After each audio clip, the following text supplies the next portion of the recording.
Hello students, welcome to Learn with me. As you know, we have started pronouns and this is the fourth part of pronoun. In this video, we will discuss about reciprocal and demonstrative pronoun. हमने already personal, reflexive और एम्फैटिक pronoun को पढ़ा है, उनके rules और usages को समझा है।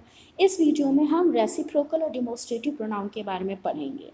और उससे पहले एक बात जो मैं हमेशा बोलती हूँ वो ये कि प्लीज़ चैनल को सब्सक्राइब कर दीजिए, वीडियो को अपने फ्रेंड्स और फैमिली के साथ शेयर कर दीजिए। So let's start the video. पहले बात करते हैं रेसिप्रोकल प्रोनाउन की। Reciprocal pronoun refers to person और things which are acting on each other.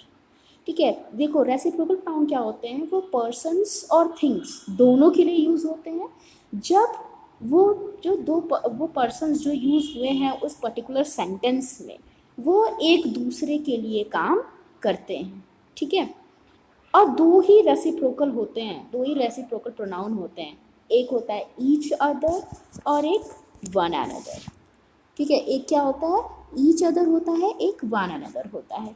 Each other कब लगता है, जब दो लोगों की बात हो, सेंटेंस में दो लोग हो, दो लोगों में एक्शन आपस में एक दूसरे के लिए किया जा रहा हो। वन अनदर कब लगता है, जब दो से ज़्यादा लोग हों। ठीक है, मान लो एक एग्जाम्पल मैंने लिया है कि मान लो Ram gave Sita a book, Ram ने सीता को एक बुक दी और सीता ने भी राम को एक बुक दी। तो आप इस सेंटेंस को कैसे बोल सकते हो, ऐसे बोल सकते हो ना, they gave books to each other. Sorry, यहाँ पे हैव हो गया, ये गैव होगा। They gave books to each other. तो यहाँ पे ईच अदर लगा, इसका मतलब हमें समझ आ गया ना कि दो ही पर्सन है सेंटेंस में। अगर यहीं पे वन अनदर लगा होता तो इसका मतलब हमें समझ में आता कि दो से ज़्यादा पर्सन्स है जिनमें बुक का लेन देन हो रहा है। और या फिर हम इसको ऐसे भी बोल सकते हैं, Ram and Sita gave books to each other. यहाँ पे क्या है, राम एंड सीता ने भी एक दूसरे को बुक दी। तो यहाँ पे तो समझ में आ ही रहा है कि दो लोग लगे हैं, दो लोग काम कर रहे हैं, तो इसीलिए ईच अदर लगा। और कैसे समझ में आएगा कि दो लोग काम कर रहे हैं, अगर सेंटेंस में आपको ईच अदर दिख रहा है, ईच अदर दिख रहा है ऑलरेडी, तो यहाँ पे आपको ये समझ में आएगा कि जो सब्जेक्ट हैं वो कितने हैं, दो हैं। ठीक है, आगे बढ़ते हैं। देखो यहाँ पे है कि if more than two people involve we would say that they gave books to one another. They gave books to each other कब लगता है, जब दो लोग होते हैं। वन अनदर कब लगता है, जब दो से ज़्यादा लोग होते हैं। अब और एग्जाम्पल्स देखते हैं। मैंने बताया थिंग्स के लिए भी लगा सकते हो, पर्सन्स के लिए भी लगा सकते हो। तो the houses faced each other लगा है तो समझ में आ रहा है ना। भले यहाँ पे हाउसेस का नंबर नहीं दिया गया, मैं नहीं पता कि कितने हाउसेस वहाँ पे हैं, फिर भी ये समझ में आ रहा है ईच अदर लगा, तो इससे ये समझ में आ रहा है कि अच्छा दो हाउसेस की बात हो रही है। इसमें कितने हाउसेस की बात हो रही है, दो हाउसेस की बात हो रही है। सेकेंड सेंटेंस में क्या है, the houses faced one another. इसका मतलब कि हाउसेस जो है वो दो से ज़्यादा हैं, टू से ज़्यादा हैं, मोर देन टू हैं। ठीक है, थर्ड सेंटेंस देखो, these two students helped each other. ये दो स्टूडेंट्स किनकी हेल्प करते हैं, ईच अदर। देखो अब इससे इनर करेक्शन कैसे आ सकता है बेटा, कि जब अगर यहाँ पे टू स्टूडेंट्स दिया है और यहाँ पे क्या लिखा होता, ईच अदर न लिख के यहाँ पे वन अनदर लिखा होता, तब आप क्या करते, आप कह सकते थे कि ये सेंटेंस क्या है, गलत है। इरर कहाँ पे, यहाँ पे ईच अदर होना चाहिए था। ठीक है, अब फोर्थ सेंटेंस देखो, फोर्थ सेंटेंस में है these student helped one other. यहाँ पे स्टूडेंट्स आपको नहीं पता कितने स्टूडेंट्स हैं, कितने स्टूडेंट्स काम कर रहे हैं, लेकिन वन अनदर दिखा तो समझ में आ गया कि दो से तो ज़्यादा ही हैं, जितने भी हैं लेकिन वो दो से तो ज़्यादा ही हैं। आई होप आपको वन अनदर और ईच अदर समझ में आया होगा। दो ही रेसिप्रोकल प्रोनाउन होते हैं, कौन कौन से, ईच अदर और वन अनदर। इसका मतलब होता है कि दोनों एक दूसरे के लिए एक्शन कर रहे हैं, सिर्फ एक ही उस पर एक्शन नहीं कर रहा है, उसमें क्या है, दोनों या दो से ज़्यादा क्या कर रहे हैं, एक ही काम को कर रहे हैं। ठीक है, आगे बढ़ते हैं। देखो नोट क्या है, रेसिप्रोकल प्रोनाउंस ऐसे प्रोनाउंस होते हैं जिनकी पोसेसिव फॉर्म्स हो सकती है। जनरली क्या होते हैं, प्रोनाउन को हम एपोस्ट्रॉफी लगा के नहीं लिख सकते, प्रोनाउंस के आगे आप एपोस्ट्रॉफी नहीं लिख सकते। आप कभी भी ये नहीं लिख सकते योर्स सिंसियरली, योर्स सिंसियरली नहीं लिख सकते। आपको यहाँ से एपोस्ट्रॉफी हटाना पड़ेगा। एपोस्ट्रॉफी लगा दिए तो ये क्या हो जाएगा, गलत हो जाएगा। अगर आपको लिखना है तो आपको क्या लिखना पड़ेगा, योर्स सिंसियरली, योर्स सिंसियरली, ठीक है, इसको ध्यान रखिएगा। लेकिन यहाँ पे रेसिप्रोकल प्रोनाउंस ऐसे होते हैं जो कि पसेसिव फॉर्म्स में लिखे जा सकते हैं।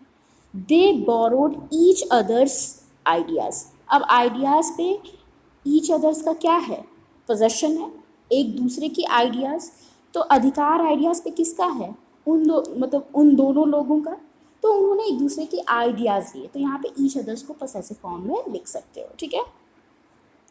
और सेकेंड सेंटेंस देखो, the students in this lab often use one another's equipments.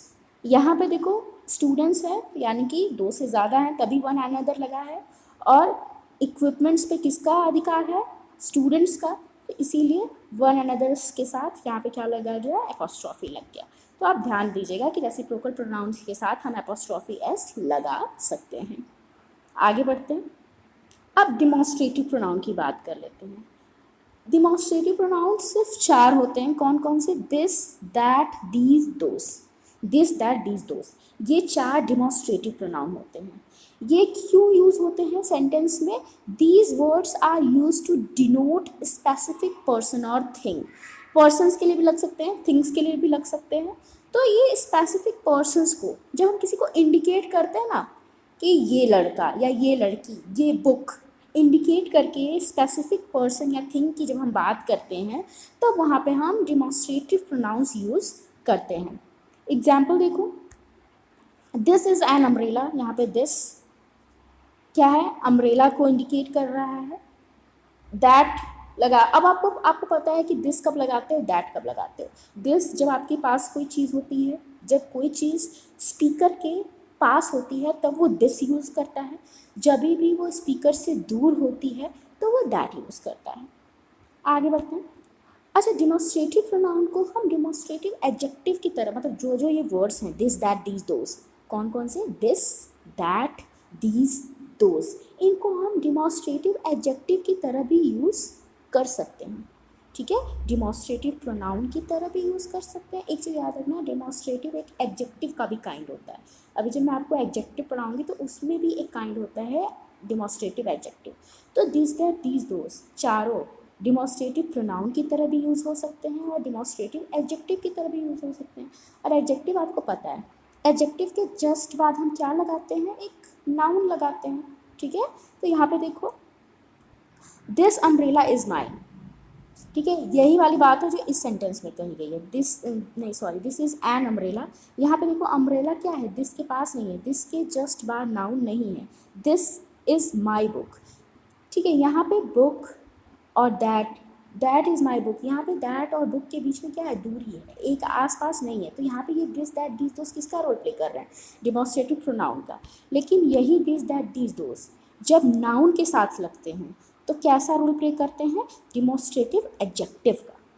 This umbrella is mine, यहाँ पे दिस क्या है, डिमॉन्स्ट्रेटिव एडजेक्टिव है, ठीक है।